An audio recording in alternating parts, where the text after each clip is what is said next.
My first job was with Vint Cerf. I think I wrote the first game that you played over the internet. It was a version of Space Wars. I remember one day using the bulletin boards, which had lots of interesting messages on them.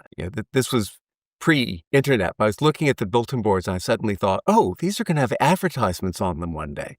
I didn't know how they were going to have advertisements on them. I suddenly thought, there will be advertisements on this. And if I'd only known how, maybe I'd be much better off today.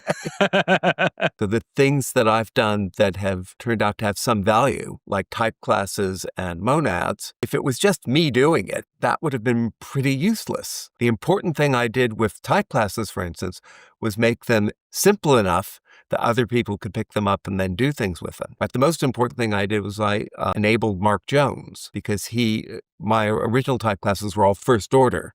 And he figured out how to make them higher order, which I would have thought was impossible because our type systems were based on unification, and higher order unification is known to be an unsolvable problem. But despite that, he made it all work in a useful way.